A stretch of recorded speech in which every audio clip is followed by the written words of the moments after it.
جی السلام علیکم ورحمۃ اللہ وبرکاتہ۔ الحمد للہ وکفی وسلام علی عبادہ الذین اصطفی، اما بعد فاعوذ باللہ من الشیطان الرجیم، بسم اللہ الرحمن الرحیم۔ لن ینال اللہ لحومها ولا دماؤها ولکن ینالہ التقوی منکم۔ میرے محترم بھائی اور دوستو، عزیزو، بچوں، بچیوں، اللہ تعالیٰ کی طرف سے اس عید کے موقع پر ہمیں قربانی کا حکم دیا گیا ہے۔ سنت، میرے نبی نے فرمایا سنت ابی ابراہیم، میرے نبی کی، میرے باپ کی سنت ابراہیم علیہ السلام۔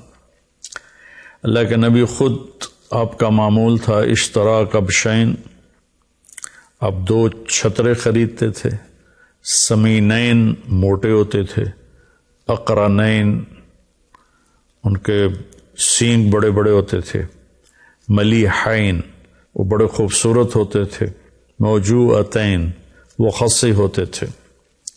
تو ایک کی قربانی کرتے تھے، پوری امت کی طرف سے، آنے والی پوری امت کی طرف سے قربانی فرماتے تھے، اور ایک کرتے تھے اپنی طرف سے، اپنے گھر والوں کی طرف سے۔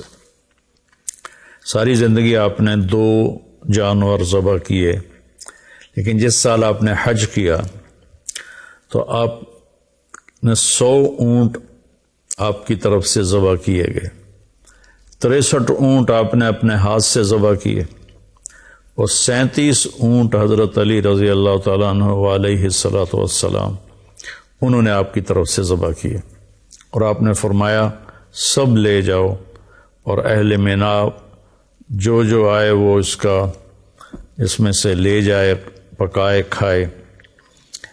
تو چونکہ آپ کی عمر 63 برس تھی تو آپ نے 63 اونٹ ذبح کیے۔ ایک اونٹ میں 7 حصے ہوتے ہیں، ایک اونٹ 7 انسانوں کی طرف سے ہوتا ہے۔ تو 63 اونٹ آپ نے ذبح کیے تو کتنے 100 حصے بن گئے، جو آپ نے خود کھڑے ہو کر ایسے نحر ایسے کر کے برچھا مارنے کو کہتے ہیں۔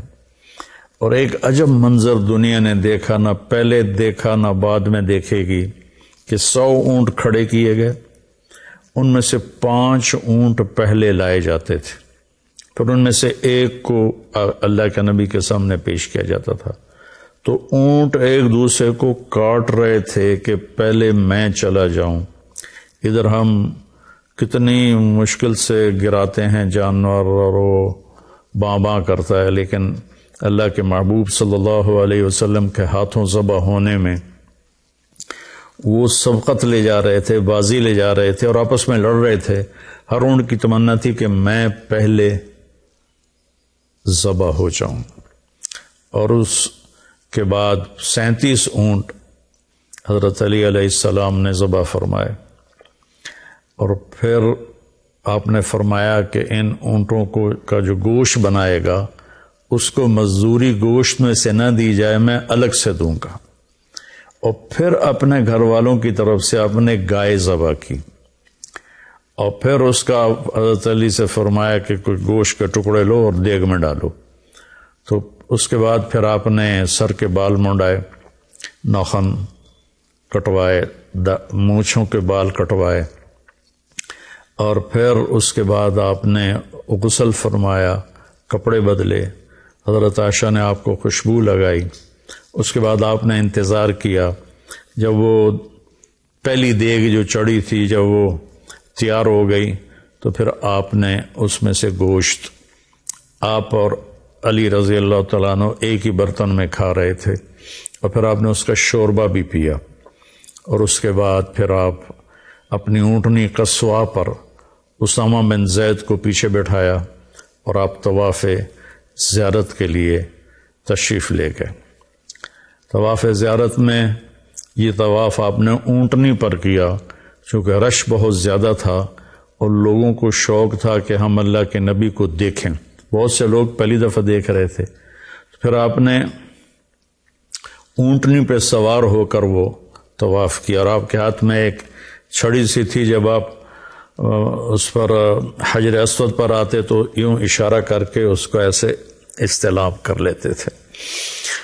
تو یہ اللہ کے نبی نے فرمایا کہ تیبو بہا انفسکم، قربانی کرو اور خوشی سے کرو۔ تو کچھ لوگ کہتے ہیں کہ اس کا کیا فائدہ، غریبوں کو دے دیا جائے۔ تو ہمیں تو اپنے نبی سے لینا ہے درس اور سبق۔ آپ کے زمانے میں تو بہت غربت تھی، تو 100 اونٹ کتنے ہزاروں درم کے بنتے ہوں گے، وہ آپ غریبوں میں بانٹ دیتے۔ تو یہ اس طرح تقابل نہیں کرنا چاہیے، یہ بہت بڑی نادانی کی بات ہے۔ جب ایک چیز میرے نبی سے زندہ ثابت ہے تو پھر اس پر اپنی عقلی دلیلیں دینا یہ ہمارے ایمان کی کمزوری بھی ہے اور ہماری آخرت کا اس میں نقصان بھی ہے کہ اللہ اور اللہ کا رسول تنقید سے پاک ہے۔ باقی مجھ پہ تنقید کریں، کسی اور پہ تنقید کریں، وہ جائز ہے۔ تو اور جو روح قربانی ہے وہ ہے اصل میں جب ہم جانور پہ چھری پھیرتے ہیں تو یہ ایک پہچان ہے کہ میں اپنے غلط جذبات پہ چھری پھیر رہا ہوں۔ میں اس چھری پھیرنے کے بعد جھوٹ پہ چھری پھیر رہا ہوں، بے ایمانی پہ چھری پھیر رہا ہوں، فحاشی پہ چھری پھیر رہا ہوں۔ ہر گندے برے گناہ سے میں بچنے کے لیے اپنے نفس پہ چھری پھیر رہا ہوں۔ اور اس کی ابتدا 4000 سال پہلے حضرت ابراہیم علیہ السلام سے ہوئی، جب اللہ تعالیٰ نے ان سے اتنی بڑی قربانی لی کہ 20-22 سال کی عمر میں شادی ہوئی ہوگی، 84 سال کی عمر میں اللہ نے آپ کو بیٹا دیا حضرت ہاجرہ سے، جو شہزادی تھیں، مصر کے بادشاہ کی بیٹی تھیں، بعض کہتے ہیں باندی تھیں۔ تو جب وہ پیدا ہو گئے تو اللہ تعالیٰ نے کہا کہ اس کو اپنے سے دور کر دو۔ ان کا کدھر کر دو؟ کہا جا میں کہوں۔ کہنے لگے مجھے تو پتہ نہیں آپ کہاں کہہ رہے ہیں۔ تو اللہ تعالیٰ نے فرمایا کہ جبریل تمہیں راستہ بتائے گا۔ جبریل انسانی شکل میں آئے اور اونٹنی پر سوار ہو کر آگے چلے۔ پچھلی اونٹنی پر حضرت ہاجرہ، اسماعیل علیہ السلام اور ابراہیم علیہ السلام۔ یہ کوئی 1 مہینے کا سفر تھا جو 1 سیکنڈ میں جبریل یوں پکڑ کے وہاں پہنچا سکتے تھے، لیکن اسباب کی دنیا اور مشقت اور امتحان یہ ساری چیزیں مطلوب تھیں، تو وہ سارا سنگ لاخ سفر، مکہ کے کالے پہاڑ، بہت شروع میں جب عمرے پر گیا 84 میں، تو بلڈنگیں نہیں تھیں، چھوٹے عمارتیں تھیں، تو اس کے پہاڑوں کو دیکھ کے ایک ہیبت طاری ہوتی تھی۔ اور 4000 سال پہلے جب وہاں کچھ بھی نہیں تھا اور 4 پہاڑ یوں، 2 یوں اور 2 یوں، اور اس کے بیچ میں ایک وادی، جب وہاں پہنچے تو جبریل نے کہا اپنی بیگم اور بچے کو یہاں اتار دیں۔ تو آگ میں ڈالے گئے تو کچھ نہیں بولے۔ جب یہاں انہوں نے کہا تو کہنے لگے یہاں ڈال دوں، یہاں تو کچھ بھی نہیں ہے، یہاں تو کچھ بھی نہیں ہے۔ کہ اللہ چاہتے ہیں کہ یہاں اللہ کا گھر بنے اور اس بچے سے اللہ کا آخری نبی پیدا ہو۔ تو جتنی بڑی بلڈنگ بنتی ہے اتنی گہری بنیاد کھودی جاتی ہے۔ تو آخری نبی کو پیدا کرنا تھا اس بچے کی نسل سے، تو بڑی گہری قربانی لی گئی، بہت بڑی قربانی لی گئی۔ جب ابراہیم علیہ السلام دونوں کو چھوڑ کے واپس ہوئے تو حضرت ہاجرہ حیران پریشان کہ جنگل بیابان، نہ پانی، نہ سایہ، نہ انسان، حتیٰ کہ پرندے بھی کوئی نہیں۔ کہنے کہ مجھے کہاں چھوڑ کے جا رہے ہو؟ تو جواب دینے کی اجازت نہیں تھی، اور حضرت ہاجرہ ساتھ ساتھ چل رہی ہیں اور ابراہیم علیہ السلام پیدل چل رہے ہیں، اونٹنی کو کی نکیل پکڑی ہوئی ہے، رسی پکڑی ہوئی ہے۔ چلتے چلتے چلتے چلتے کوئی 3 کلومیٹر پہاڑ اونچے نیچے اونچے نیچے۔ تو آج کل جہاں اس کے زمزم کے ڈیلیوری کے لیے ایک بہت بڑا سسٹم لگایا ہوا ہے، جب وہاں پہنچے تو حضرت ہاجرہ کو خیال آیا یہ نبی ہیں، تو وہ رک کر کہنے لگی اللہ امرک، کیا اللہ نے کہا ہے؟ تو آپ نے یوں سر ہلایا کہ اذن لن یضیعنا اللہ، اچھا پھر جاؤ، اللہ ہمیں ضائع نہیں کرے گا۔ اور ابراہیم علیہ السلام اونٹنی پہ سوار ہوئے اور چلتے چلتے چلتے پہاڑی سے اتر کر جب غائب ہو گیا ہاجرہ کی نظروں سے تو پھر ایسے ہاتھ اٹھا دیے، ربنا انی اسکنت من ذریتی بواد غیر ذی زرع ربنا لیقیموا الصلاۃ۔ آگ میں ڈلے تو کوئی دعا نہیں کی، لیکن وہاں اتنا ہولناک منظر تھا آگ سے بھی زیادہ کہ دعا کی، یا اللہ میرا بچہ، میری بیگم کہاں چھوڑ کے جا رہا ہوں، اب تیرے سپرد ہے۔ تو حضرت ہاجرہ واپس آئیں۔ اب ذرا تصور فرمائیں، رات کو بجلی چلی جائے تو کتنی عورتیں ہیں جو چیخنے لگ جاتی۔ میرے بچے چھوٹے چھوٹے تھے تو جب بجلی جاتی تھی تو سارے ہی رونے لگ جاتے تھے۔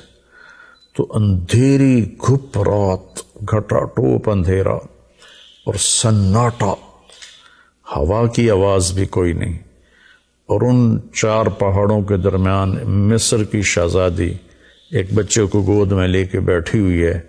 یہ کیا میرے رب نے ہمیں کہانی سنائی ہے۔ 3 دن کے بعد وہ پانی ختم ہو گیا جو مشکیزے میں تھا، زاد راہ بھی ختم ہو گیا۔ پھر جو صفا مروہ کے چکر لگائے بے قراری کے ساتھ، پتہ تھا کہ یہاں کچھ بھی نہیں ہے، لیکن بے قرار ماں کبھی ادھر کبھی ادھر کبھی ادھر کبھی ادھر۔ تو اللہ کا شکر ہے کہ 7ویں چکر پہ وہ تھک کے گر گئیں، اور وہ ان کو یہ ہو گیا کہ میں یہاں مر جاؤں، میرا بیٹا وہاں مر جائے، میں بچے کو مرتا تڑپتا دیکھ نہیں سکتی، تو ایسے نڈھال ہو کے گر گئیں۔ اگر وہ کوئی اور چکر ابھی تو 7 چکر ہمارے لیے مشکل ہوتے ہیں، تو اگر کوئی اور چکر لگا لیتی تو کتنا مشکل ہوتا۔ تو ایسے انہوں نے اپنے بچے کو دیکھا کہ مر گیا یا زندہ ہے، تو وہاں ایک آدمی نظر آیا، تو ایک دم ماں کے اندر ایک جان پیدا ہوئی اور وہ بھاگیں۔ آگے گئیں تو بندہ غائب تھا، وہ جبریل تھے انسانی شکل میں۔ انہوں نے آ کر ایسے پر مارا اور حضرت اسماعیل کی ایڑیوں سے چشمہ ابل کے باہر نکل آیا۔ زمزم کا کنویں کو 4000 سال ہو گئے، آج تک اس کا سورس کیا ہے، یہ پانی کہاں سے آ رہا ہے، آج تک کسی کو معلوم نہیں ہے۔ اور ابھی تو بہت بڑی ٹیکنالوجی ہے، انہوں نے بڑے بڑے جیولوجسٹ بلا کر اس کے سورس کو طائف تک ڈھونڈا، کہیں بھی نہیں ملا۔ جب وہ موٹر چلتی ہے کنویں کی تو پانی ابل کے 4-5 دہانے ہیں وہاں سے نکل کے اندر آنا شروع ہو جاتا ہے۔ تو پھر جب بچہ فلما بلغ معه السعی، جب بچہ بھاگنے دوڑنے والا بن گیا تو اللہ نے کہا جاؤ جا کے ذبح کر دو۔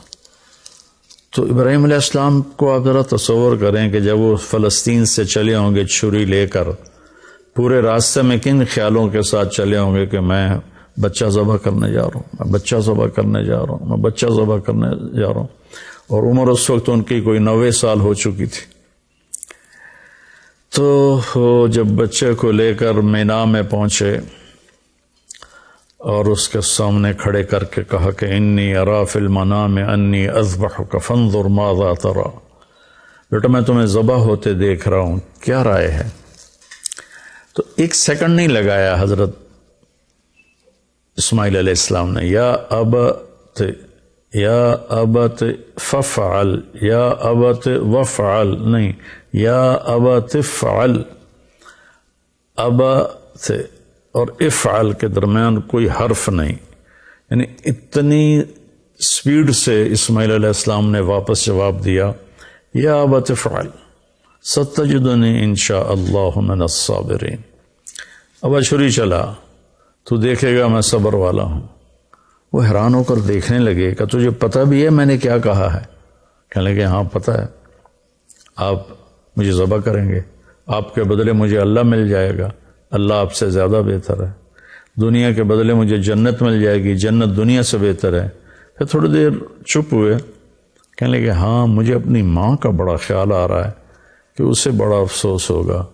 تو ایسے کرتا اتارا اور اپنے ابا کو دیا اور کہا کہ مجھے آپ میری لاش کو ادھر نہ لے جانا، ادھر ہی دبا دینا، اور یہ کرتا جا کے میری ماں کو دے دینا، جب اسے میری یاد آئے گی تو وہ میرا کرتا دیکھ لیا کرے گی۔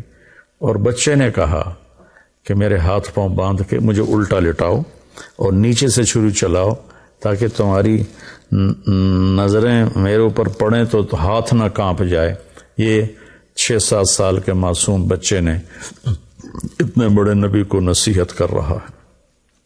فلما اسلم وتلہ للجبین، جب ابراہیم علیہ السلام نے آپ کو اوندا لٹایا اور اپنا گوڈا ان کے کمر پہ رکھا اور سر کے بال پکڑ کے سر یہاں اٹھایا، ایک ہاتھ میں چھری ایک ہاتھ میں سر کے بال، اور یوں آسمان کو دیکھا، یا اللہ تو مجھ سے ناراض ہو گیا ہے کہ اسماعیل کی محبت میرے دل میں زیادہ پیدا ہو گئی ہے، یا کوئی امتحان ہے جو تو مجھ سے لینا چاہتا ہے؟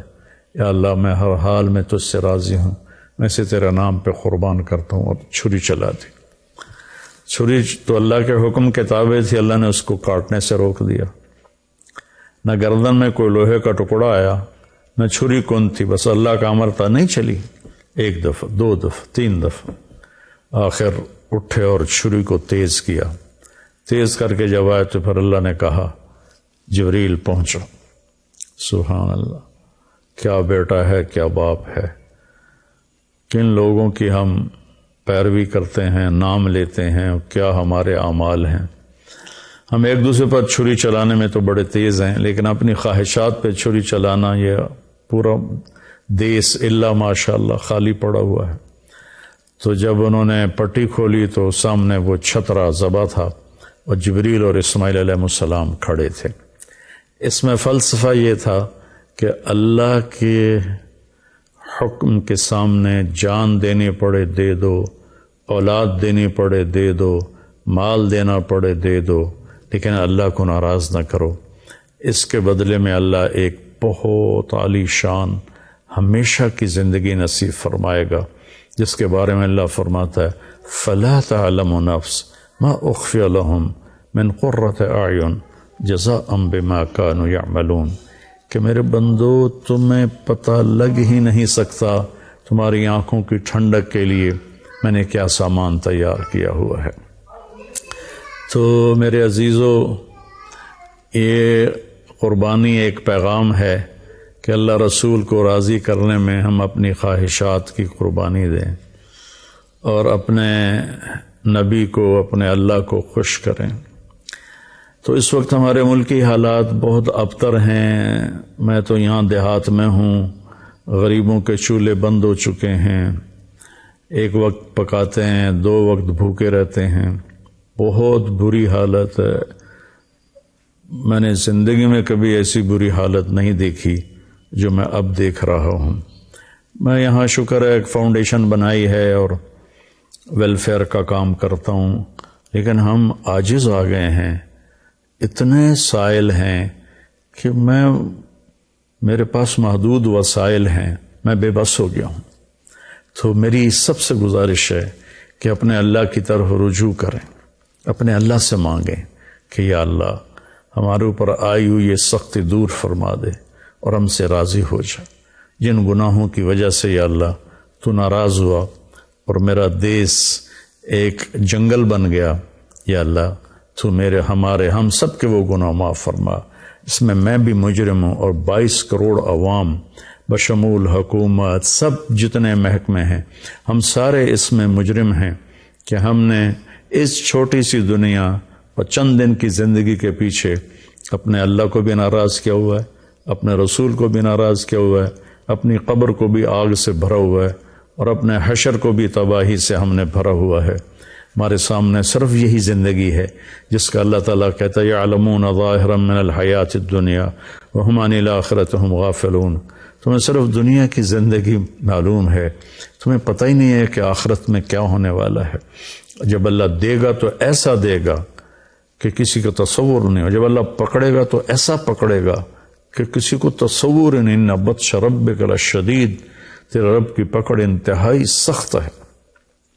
میرے نبی نے فرمایا جہنم سے ایک ڈول پانی نکال کے 7 سمندر میں ڈالو تو 7 سمندر ابل جائیں گے، تو اس پانی کا ٹیمپریچر کیا ہوگا۔ اور دوسری طرف فرمایا کہ جنت سے ایک نوخن کے برابر کسی چیز کو یوں کر کے زمین پہ رکھ دو تو ساری کائنات وہ خوشبو سے بھر جائے گی اور روشن ہو جائے گی۔ تو دینا بھی بڑے اعلیٰ طریقے کا ہے، پکڑنا بھی اس کا بہت خوفناک ہے۔ بھائیو، ہر آدمی اپنے نفس کو اپنے آپ کو جانتا ہے کہ وہ صحیح کر رہا ہے یا غلط کر رہا ہے. اگر ہم غلط کر رہے ہیں تو توبہ کریں، صحیح کر رہے ہیں تو شکر ادا کریں، اور ایک دوسرے پر کیچڑ اچھالنے کی بجائے ہم اللہ کی طرف رجوع کریں، مسجدوں کو بھریں، توبہ کریں، جھوٹ سے، زنا سے، شراب سے، بے ایمانی سے، دھوکہ سے، فراڈ سے، فریب سے، قتل سے، حرام کھانے سے ہم توبہ کریں تو اللہ کی رحمت ہماری طرف متوجہ ہوگی اور اللہ تبارک و تعالی ہمارے حالات بہتر کر دے گا. اللہ نے ہمیں طریقہ بتایا، وَلَوْ أَنَّ أَهْلَ الْقُرَىٰ آمَنُوا وَاتَّقَوْا لَفَتَحْنَا عَلَيْهِمْ بَرَكَاتٍ مِّنَ السَّمَاءِ وَالْأَرْضِ. اگر یہ شہر کے لوگ ایمان لے آئیں اور تقوی اختیار کریں تو زمین آسمان کی برکتوں کے دروازے میں کھول دوں گا. تو وہ اہل القرآن کی جگہ میں کہہ دوں وَلَوْ أَنَّ أَهْلَ پاکستان، اگر پاکستان والے اپنا ایمان مضبوط کریں اور گناہوں سے بچیں تو اللہ تعالیٰ کہتا ہے میں زمین آسمان کی برکتوں کے دروازے کھول دوں گا. تو بھائیو، مصیبت کو ٹالنے کا راستہ ایک دوسرے کو برا بھلا کہنا نہیں ہے، مصیبت کو ٹالنے کا راستہ اللہ کے سامنے آہوزاری کرنا ہے. جیسی پرجا ویسا راجا، جیسے ہمارے عوام ہوں گے ویسے ہمارے حکمران ہوں گے. تو ہم اپنے اعمال کا محاسبہ کر کے اپنے آپ کو ٹھیک کریں. اللہ تعالی ہماری توبہ کو قبول فرمائے اور ہم سے راضی ہو. السلام علیکم.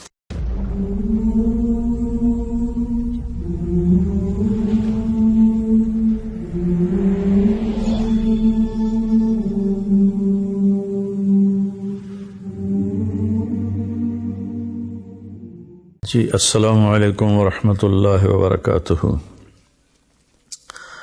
الحمد للہ وکفی وسلام علی عبادہ الذین اصطفی، اما بعد فاعوذ باللہ من الشیطان الرجیم. بسم اللہ الرحمن الرحیم.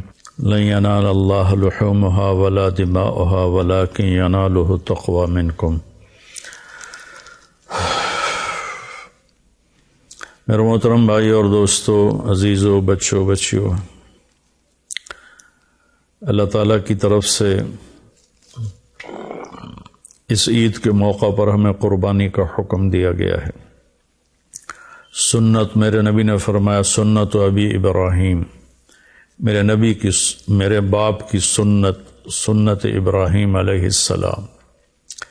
اللہ کے نبی خود، آپ کا معمول تھا اشتراک ابشین، آپ 2 چھترے خریدتے تھے. سمینین موٹے ہوتے تھے، اقرنین ان کے سینگ بڑے بڑے ہوتے تھے، ملیحین وہ بڑے خوبصورت ہوتے تھے، موجوعتین وہ خصی ہوتے تھے. تو ایک کی قربانی کرتے تھے پوری امت کی طرف سے، آنے والی پوری امت کی طرف سے قربانی فرماتے تھے، اور ایک کرتے تھے اپنی طرف سے، اپنے گھر والوں کی طرف سے. ساری زندگی آپ نے 2 جانور ذبح کیے، لیکن جس سال آپ نے حج کیا تو آپ نے 100 اونٹ آپ کی طرف سے ذبح کیے گئے.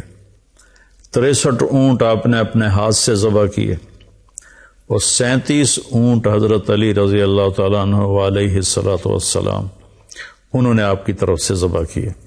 اور آپ نے فرمایا سب لے جاؤ، اور اہل مینا جو آئے وہ اس میں سے لے جائے، پکائے کھائے. تو چونکہ آپ کی عمر 63 برس تھی تو آپ نے 63 اونٹ ذبح کیے. ایک اونٹ میں 7 حصے ہوتے ہیں، ایک اونٹ 7 انسانوں کی طرف سے ہوتا ہے.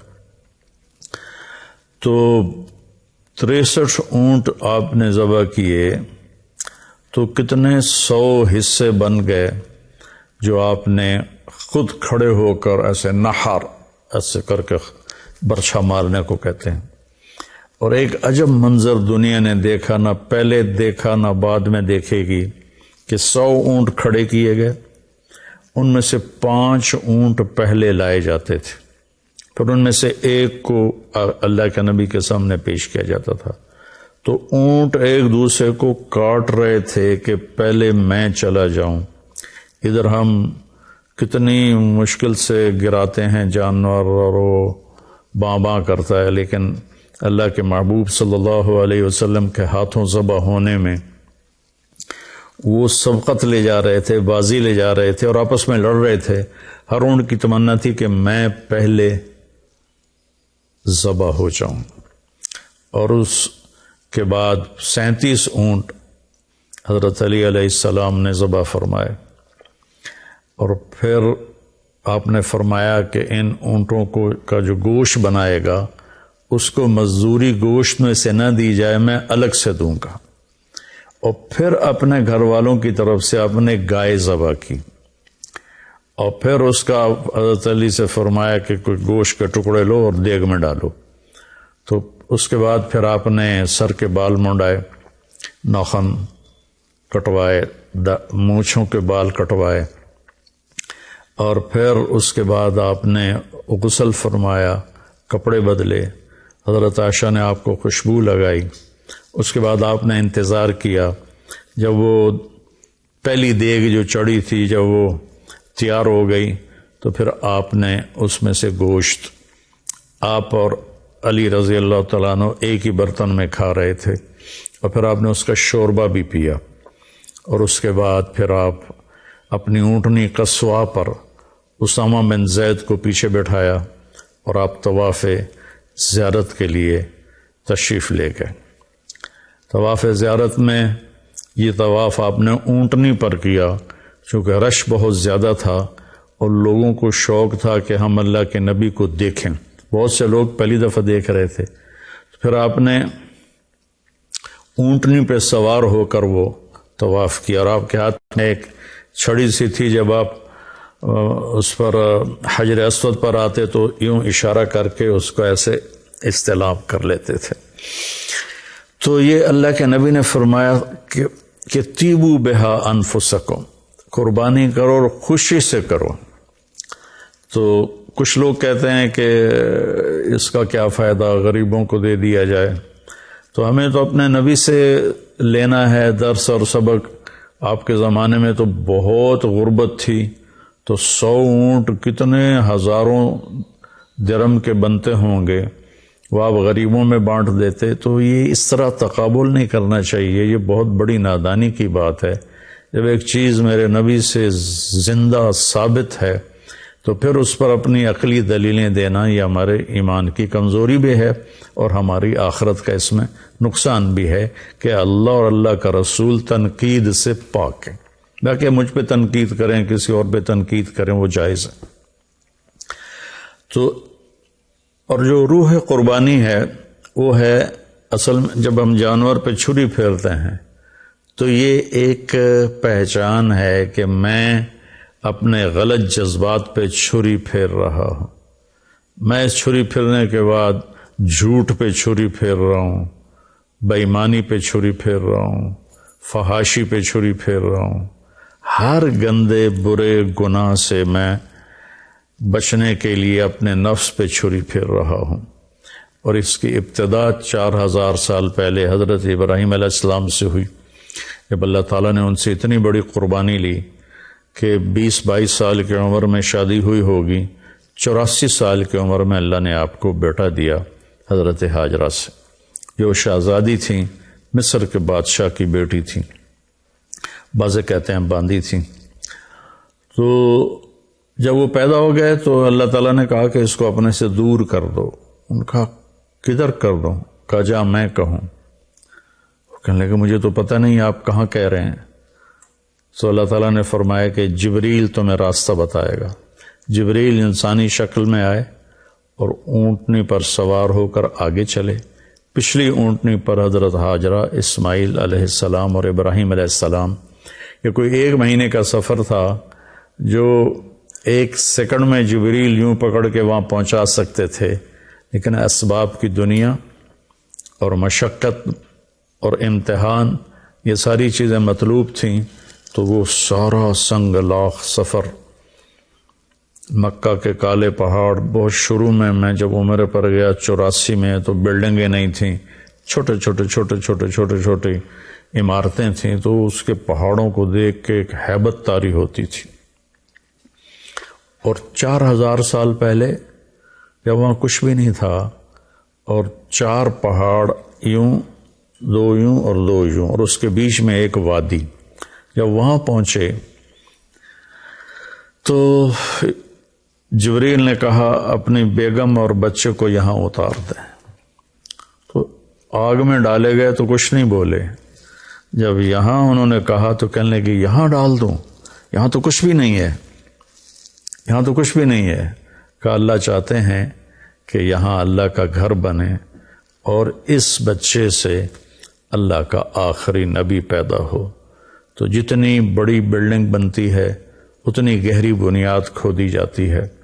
تو آخری نبی کو پیدا کرنا تھا اس بچے کی نسل سے, تو بڑی گہری قربانی لی گئی, بہت بڑی قربانی لی گئی. جب ابراہیم علیہ السلام دونوں کو چھوڑ کے واپس ہوئے تو حضرت ہاجرہ حیران پریشان کہ جنگل بیابان, نہ پانی, نہ سایہ, نہ انسان, حتیٰ کہ پرندے بھی کوئی نہیں. کہنے کہ مجھے کہاں چھوڑ کے جا رہے ہو؟ تو جواب دینے کی اجازت نہیں تھی. اور حضرت ہاجرہ ساتھ ساتھ چل رہی ہیں اور ابراہیم علیہ السلام پیدل چل رہے ہیں, اونٹنے کو کی نکیل پکڑی ہوئی ہے, رسی پکڑی ہوئی ہے.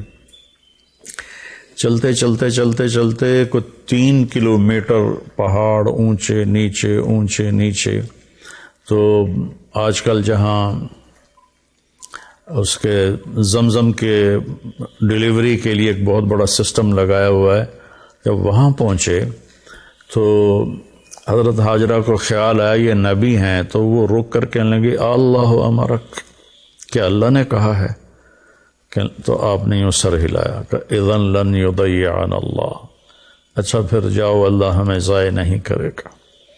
اور ابراہیم علیہ السلام اونٹنی پہ سوار ہوئے اور چلتے چلتے چلتے پہاڑی سے اتر کر جب غائب ہو گیا ہاجرہ کی نظروں سے تو پھر ایسے ہاتھ اٹھا دیے, ربنا انی اسکنت من ذریتی بواد غیر ذی زرع ربنا لیقیموا الصلاۃ. آگ میں ڈلے تو کوئی دعا نہیں کی, لیکن وہاں اتنا ہولناک منظر تھا آگ سے بھی زیادہ کہ دعا کی یا اللہ میرا بچہ میری بیگم کہاں چھوڑ کے جا رہا ہوں, اب تیرے سپرد ہے. تو حضرت ہاجرہ واپس آئیں.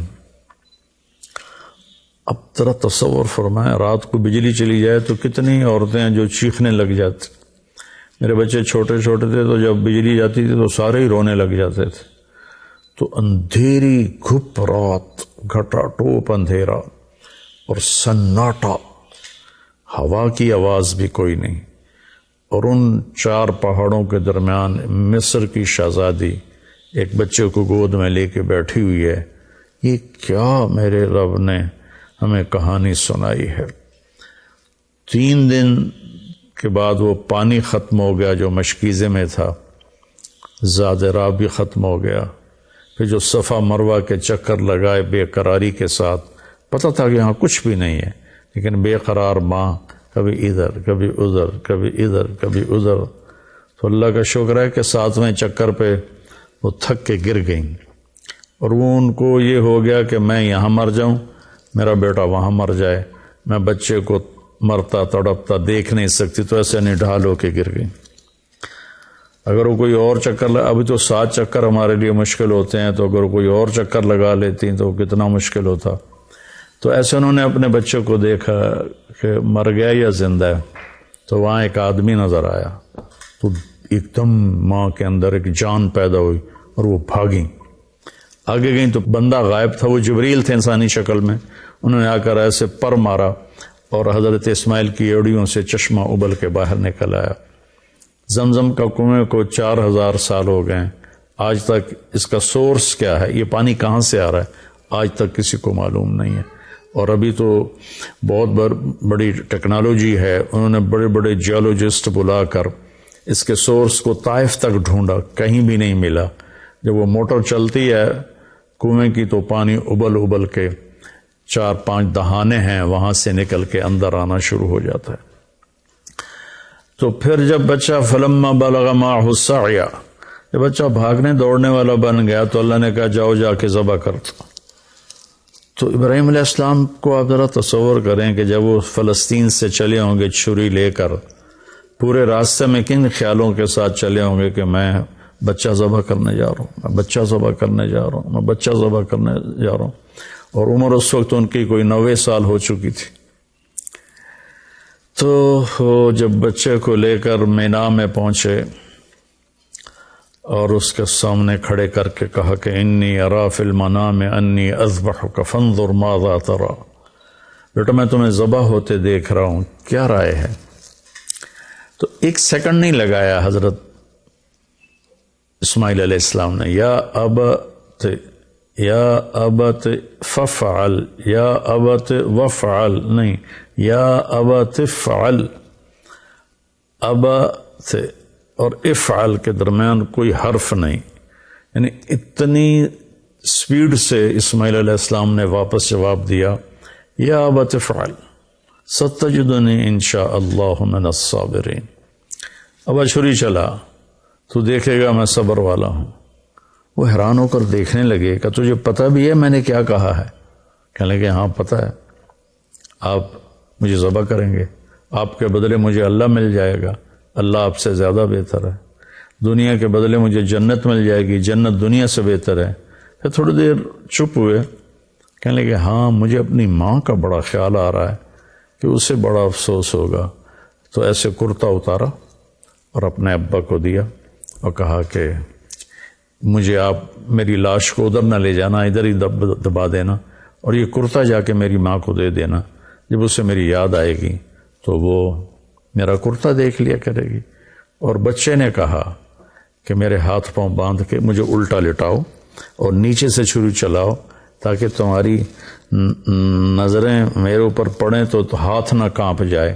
یہ 6-7 سال کے معصوم بچے نے اتنے بڑے نبی کو نصیحت کر رہا ہے۔ فلما اسلم وتلہ للجبین، جب ابراہیم علیہ السلام نے آپ کو اوندا لٹایا اور اپنا گوڈا ان کے کمر پہ رکھا اور سر کے بال پکڑ کے سر یہاں اٹھایا، ایک ہاتھ میں چھری ایک ہاتھ میں سر کے بال، اور یوں آسمان کو دیکھا، یا اللہ تو مجھ سے ناراض ہو گیا ہے کہ اسماعیل کی محبت میرے دل میں زیادہ پیدا ہو گئی ہے، یا کوئی امتحان ہے جو تو مجھ سے لینا چاہتا ہے؟ یا اللہ میں ہر حال میں تجھ سے راضی ہوں، میں اسے تیرے نام پہ قربان کرتا ہوں۔ اور چھری چلا دی، چھری تو اللہ کے حکم کے تابع تھی، اللہ نے اس کو کاٹنے سے روک دیا، نہ گردن میں کوئی لوہے کا ٹکڑا آیا نہ چھری کون تھی، بس اللہ کا امر تھا، نہیں چلی، 1 دفعہ 2 دفعہ 3 دفعہ، آخر اٹھے اور چھری کو تیز کیا، تیز کر کے جب آئے تو پھر اللہ نے کہا جبریل پہنچا۔ سبحان اللہ، کیا بیٹا ہے کیا باپ ہے، کن لوگوں کی ہم پیروی کرتے ہیں، نام لیتے ہیں، کیا ہمارے اعمال ہیں۔ ہم ایک دوسرے پر چھری چلانے میں تو بڑے تیز ہیں، لیکن اپنی خواہشات پہ چھری چلانا، یہ پورا دیس الا ماشاء اللہ خالی پڑا ہوا ہے۔ تو جب انہوں نے پٹی کھولی تو سامنے وہ چھترا ذبح تھا اور جبریل اور اسماعیل علیہ السلام کھڑے تھے۔ اس میں فلسفہ یہ تھا کہ اللہ کے حکم کے سامنے جان دینی پڑے دے دو، اولاد دینی پڑے دے دو، مال دینا پڑے دے دو، لیکن اللہ کو ناراض نہ کرو۔ اس کے بدلے میں اللہ ایک بہت عالی شان ہمیشہ کی زندگی نصیب فرمائے گا، جس کے بارے میں اللہ فرماتا ہے فَلَا تَعْلَمُ نَفْسٌ مَا أُخْفِيَ لَهُم مِّن قُرَّةِ أَعْيُنٍ جَزَاءً بِمَا كَانُوا يَعْمَلُونَ، کہ میرے بندو تمہیں پتہ لگ ہی نہیں سکتا تمہاری آنکھوں کی ٹھنڈک کے لیے میں نے کیا سامان تیار کیا ہوا ہے۔ تو میرے عزیزو، یہ قربانی ایک پیغام ہے کہ اللہ رسول کو راضی کرنے میں ہم اپنی خواہشات کی قربانی دیں اور اپنے نبی کو، اپنے اللہ کو خوش کریں۔ تو اس وقت ہمارے ملکی حالات بہت ابتر ہیں، میں تو یہاں دیہات میں ہوں، غریبوں کے چولہے بند ہو چکے ہیں، 1 وقت پکاتے ہیں 2 وقت بھوکے رہتے ہیں، بہت بری حالت ہے۔ میں نے زندگی میں کبھی ایسی بری حالت نہیں دیکھی جو میں اب دیکھ رہا ہوں۔ میں یہاں شکر ہے ایک فاؤنڈیشن بنائی ہے اور ویلفیئر کا کام کرتا ہوں، لیکن ہم عاجز آ گئے ہیں، اتنے سائل ہیں کہ میرے پاس محدود وسائل ہیں، میں بے بس ہو گیا ہوں۔ تو میری سب سے گزارش ہے کہ اپنے اللہ کی طرف رجوع کریں، اپنے اللہ سے مانگیں کہ یا اللہ ہمارے اوپر آئی ہوئی یہ سختی دور فرما دے اور ہم سے راضی ہو جا۔ جن گناہوں کی وجہ سے یا اللہ تو ناراض ہوا اور میرا دیس ایک جنگل بن گیا، یا اللہ تو ہم سب کے وہ گناہ معاف فرما، اس میں بھی مجرم ہوں اور 22 کروڑ عوام بشمول حکومت سب جتنے محکمے ہیں ہم سارے اس میں مجرم ہیں کہ ہم نے اس چھوٹی سی دنیا اور چند دن کی زندگی کے پیچھے اپنے اللہ کو بھی ناراض کیا ہوا ہے، اپنے رسول کو بھی ناراض کیا ہوا ہے، اپنی قبر کو بھی آگ سے بھرا ہوا ہے اور اپنے حشر کو بھی تباہی سے ہم نے بھرا ہوا ہے۔ ہمارے سامنے صرف یہی زندگی ہے جس کا اللہ تعالیٰ کہتا ہے یعلمون ظاہرا من الحیات الدنیا وہم عن الآخرۃ ہم غافلون۔ تمہیں صرف دنیا کی زندگی معلوم ہے، تمہیں پتہ ہی نہیں ہے کہ آخرت میں کیا ہونے والا ہے۔ جب اللہ دے گا تو ایسا دے گا کہ کسی کو تصور نہیں ہو، جب اللہ پکڑے گا تو ایسا پکڑے گا کہ کسی کو تصور نہیں۔ ان بطش ربک لشدید، تیرے رب کی پکڑ انتہائی سخت ہے۔ میرے نبی نے فرمایا جہنم سے ایک ڈول پانی نکال کے 7 سمندر میں ڈالو تو 7 سمندر ابل جائیں گے، تو اس پانی کا ٹیمپریچر کیا ہوگا؟ اور دوسری طرف فرمایا کہ جنت سے ایک نوخن کے برابر کسی چیز کو یوں کر کے زمین پہ رکھ دو تو ساری کائنات وہ خوشبو سے بھر جائے گی اور روشن ہو جائے گی۔ تو دینا بھی بڑے اعلیٰ طریقے کا ہے، پکڑنا بھی اس کا بہت خوفناک ہے۔ بھائیو، ہر آدمی اپنے نفس کو، اپنے آپ کو جانتا ہے کہ وہ صحیح کر رہا ہے یا غلط کر رہا ہے۔ اگر ہم غلط کر رہے ہیں تو توبہ کریں، صحیح کر رہے ہیں تو شکر ادا کریں، اور ایک دوسرے پر کیچڑ اچھالنے کی بجائے ہم اللہ کی طرف رجوع کریں، مسجدوں کو بھریں، توبہ کریں، جھوٹ سے، زنا سے، شراب سے، بے ایمانی سے، دھوکہ سے، فراڈ سے، فریب سے، قتل سے، حرام کھانے سے ہم توبہ کریں تو اللہ کی رحمت ہماری طرف متوجہ ہوگی اور اللہ تبارک و تعالی ہمارے حالات بہتر کر دے گا۔ اللہ نے ہمیں طریقہ بتایا، وَلَوْ أَنَّ أَهْلَ الْقُرَىٰ آمَنُوا وَاتَّقَوْا لَفَتَحْنَا عَلَيْهِمْ بَرَكَاتٍ مِّنَ السَّمَاءِ وَالْأَرْضِ۔ اگر یہ شہر کے لوگ ایمان لے آئیں اور تقوی اختیار کریں تو زمین آسمان کی برکتوں کے دروازے میں کھول دوں گا۔ تو وہ اہل القرآن کی جگہ میں کہہ دوں وَلَوْ أَنَّ أَهْلَ پاکستان، اگر پاکستان والے اپنا ایمان مضبوط کریں اور گناہوں سے بچیں تو اللہ تعالیٰ کہتا ہے میں زمین آسمان کی برکتوں کے دروازے کھول دوں گا۔ تو بھائیو، مصیبت کو ٹالنے کا راستہ ایک دوسرے کو برا بھلا کہنا نہیں ہے، مصیبت کو ٹالنے کا راستہ اللہ کے سامنے آہوزاری کرنا ہے۔ جیسی پرجا ویسا راجا، جیسے ہمارے عوام ہوں گے ویسے ہمارے حکمران ہوں گے، تو ہم اپنے اعمال کا محاسبہ کر کے اپنے آپ کو ٹھیک کریں۔ اللہ تعالیٰ ہماری توبہ کو قبول فرمائے اور ہم سے راضی ہو۔ السلام علیکم۔